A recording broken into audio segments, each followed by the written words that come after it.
होलिका दहन की पौराणिक और प्रामाणिक कथा। ऋषि कश्यप और दिति के दो बलशाली पुत्र हिरण्याक्ष और हिरण्यकशिपु थे और दो पुत्रियां सिन्हिका और होलिका थीं। हिरण्याक्ष धरती को जल में डूबो दिया था तो भगवान विष्णु ने वराह अवतार लेकर हिरण्याक्ष का वध किया था।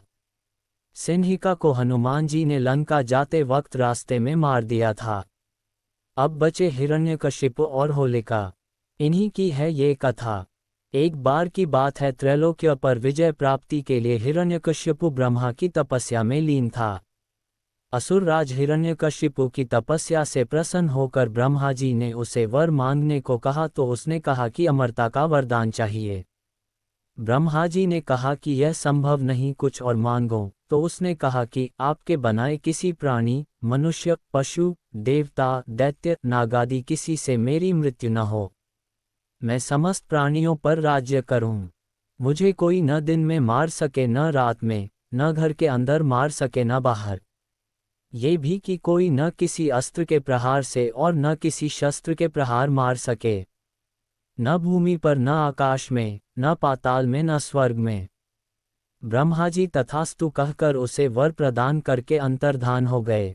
हिरण्यकशिपु जब तपस्या में लीन था तब उसी दौरान देवों ने असुरों पर आक्रमण कर उन्हें परास्त कर दिया था और देवराज इंद्र हिरण्यकशिपु की गर्भिणी पत्नी कयाधु को बंदी बनाकर ले गए थे, परंतु बीच रास्ते में ही उनकी मुलाकात देवऋषि नारद से हुई।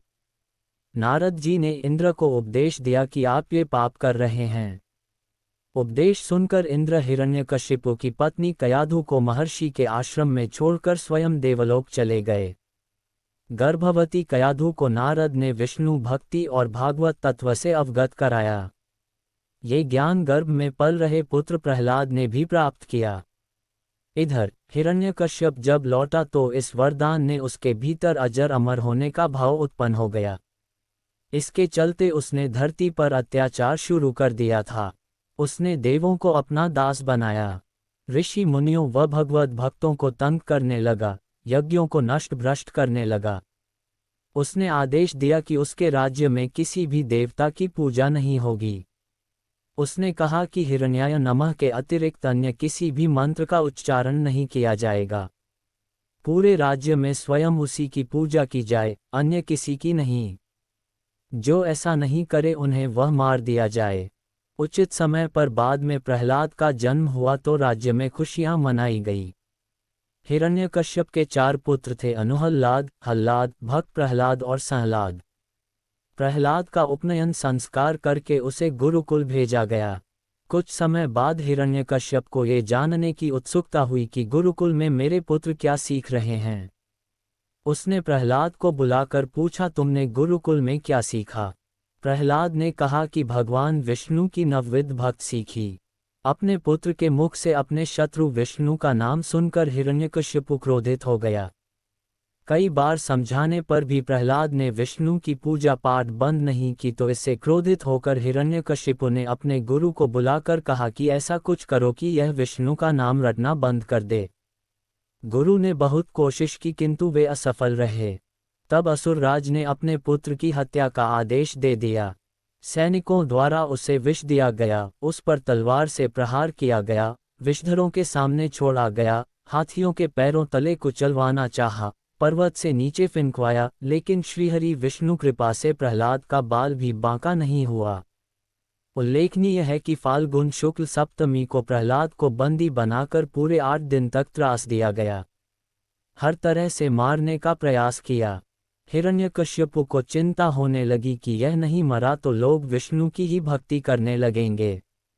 उसकी चिंता को देखकर उसकी बहन होलिका ने कहा कि आप चिंता ना करें भैया, मुझे ब्रह्मा से वरदान प्राप्त है कि मैं किसी भी प्रकार से अग्नि में जलकर नहीं मर सकती हूँ।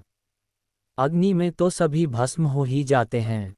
तब हिरण्यकशिपु ने अपनी बहन होलिका से कहा कि तुम प्रहलाद को अपनी गोदी में लेकर अग्नि में बैठ जाओ, जिससे वह जलकर भस्म हो जाएगा। होलिका को वरदान था कि उसे अग्नि तब तक कभी हानि नहीं पहुंचाएगी जब तक कि वह किसी सद्वृत्ति वाले मानव का अहित करने की न सोचे। होलिका ये बात भूल गई थी। वह अपने भाई की बात को मानकर अपने भतीजे प्रहलाद को गोदी में लेकर अग्नि में बैठ गई। उस दिन फाल्गुन माह की पूर्णिमा थी। सद्वृत्ति वाले प्रहलाद का अहित करने के प्रयास में होलिका तो स्वयं जलकर भस्म हो गई और प्रहलाद श्रीहरि विष्णु का नाम जपते हुए अग्नि से बाहर आ गया। ये देखकर तो हिरण्यकश्यपु और भी ज्यादा क्रोधित और चिंतित हो गया। इस घटना के बाद हिरण्यकश्यपु ने प्रहलाद को एक खंभे से बांध दिया। फिर भरी सभा में प्रहलाद से पूछा, किसके बलबूते पर तू मेरी आज्ञा के विरुद्ध कार्य करता है? प्रहलाद ने कहा, आप अपना असुर स्वभाव छोड़ दें। सबके प्रति समता का भाव लाना ही भगवान की पूजा है। हिरण्यकश्यपु ने क्रोध में कहा, तू मेरे सिवा किसी और को जगत का स्वामी बताता है। कहाँ है वह तेरा जगदीश्वर? क्या इस खंभे में है जिससे तू बंधा है? ये कहकर हिरण्यकश्यपु ने खंभे में घूंसा मारा। तभी खंभा भयंकर आवाज करते हुए फट गया और उसमें से एक भयंकर डरावना रूप प्रकट हुआ जिसका सिर सिंह का और धड़ मनुष्य का था। पीली आंखें, बड़े बड़े नाखून, विकराल चेहरा और तलवार सी लपलपाती जीभ, यही नरसिंह अवतार थे। उन्होंने तेजी से हिरण्यकश्यप को पकड़ लिया और संध्या की वेला में, न दिन में न रात में, सभा की देहली पर, न बाहर न भीतर, अपनी जांघों पर रखकर, न भूमि पर न आकाश में, अपने नखों से न अस्त्र से न शस्त्र से उसका कलेजा फाड़ डाला। हजारों सैनिक जो प्रहार करने आए, उन्हें भगवान नरसिंह ने हजारों भुजाओं और नखरूपी शस्त्रों से खदेड़कर मार डाला। फिर क्रोध से भरे नरसिंह भगवान सिंहासन पर जा बैठे। तब प्रहलाद ने दंडवत होकर उनकी प्रार्थना पूजा की। प्रहलाद का राजतिलक करने के बाद नरसिंह भगवान चले गए।